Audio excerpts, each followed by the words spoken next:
आज हम लोग बात करेंगे कि रेशा और बलगम किन वजूहात की वजह से होता है और इस दौरान हमें कौन सी ग़िज़ाएँ खानी चाहिए और कौन सी ग़िज़ाएँ नहीं खानी चाहिए और कौन सी ऐसी हैबिट्स हैं, आदात हैं जो हमें इसके दौरान अपनानी चाहिए। अस्सलाम वालेकुम, मेरा नाम अली रज़ा है और मैं एक क्लिनिकल डाइटिशियन हूँ। सबसे पहले हम लोग बात कर लेते हैं इन्वायरमेंटल फैक्टर्स की। ये जो नज़ला ज़ुकाम, रेशा और बलगम वगैरह बनता है, ये पूरा साल ही ये प्रोसेस किसी वक्त भी आपके ऊपर अटैक कर सकता है। लेकिन जैसे जैसे सर्दी का मौसम करीब आता है तो इस बीमारी में भी इजाफा हो जाता है। इसमें सबसे पहले आता है स्मोक। जिन लोगों को डस्ट एलर्जी होती है, स्मोक एलर्जी होती है, वो ज़्यादा इस चीज़ का जल्दी शिकार हो जाते हैं। उसके पीछे की वजह क्या है? उनका इम्यून सिस्टम।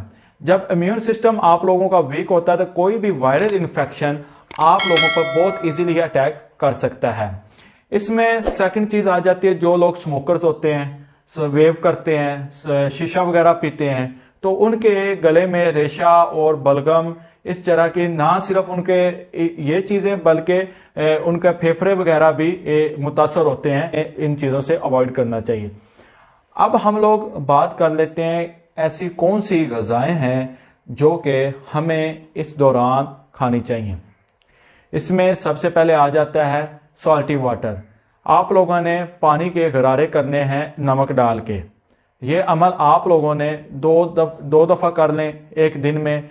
और इसके सेकंड थिंग इसमें आ जाती है, आप लोगों ने नीम गर्म पानी कर लेना है और उसमें शहद के 1 या आधा चम्मच या 2 चम्मच आप लोगों ने डाल लेने नीम गर्म पानी में, और वो आप लोगों ने इस्तेमाल करना है दिन में 2 से 3 दफ़ा।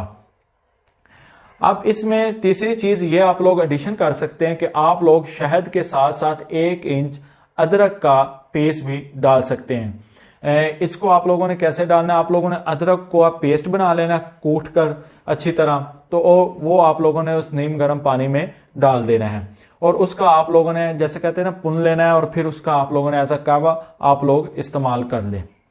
इस तरह चाय का बहुत ज़्यादा इस्तेमाल होता है सर्दियों में, तो आप लोगों ने क्या करना है, चाय या कहवा जब भी आप लोगों को तलब हो आप लोग पिएं, तो आप लोगों ने उसमें दालचीनी और लौंग का इस्तेमाल लाजमी करना है।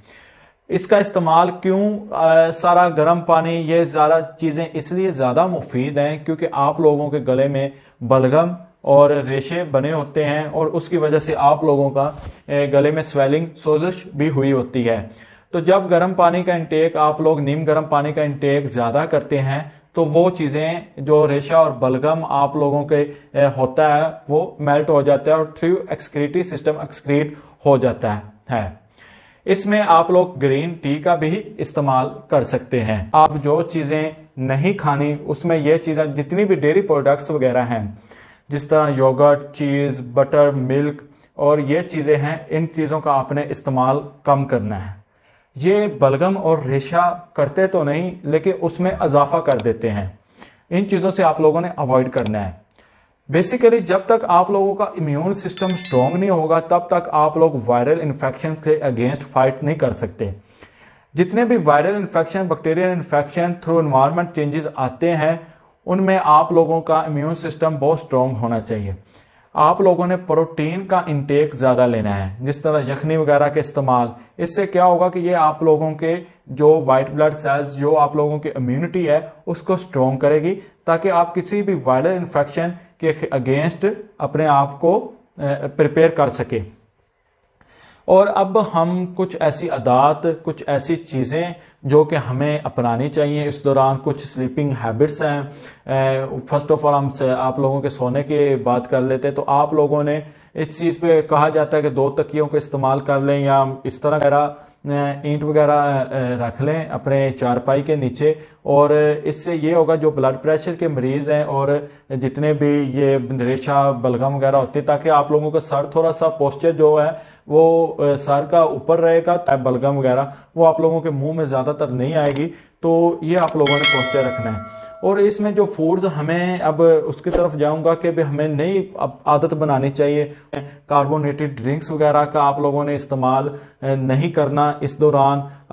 ये चीज़ आप लोगों ने लाजमी मेक श्योर करनी कि जो चीज़ आप लोग खा रहे हैं आप लोग उसके बारे में पूरी रिसर्च करें। एक चीज़ के बारे में किसी एक अथेंटिक बंदे से पूछें, एक डाइटिशियन, एक न्यूट्रिशनिस्ट से पूछें कि जो लोग आपको ये गाइड करें। अल्लाह हाफिज़।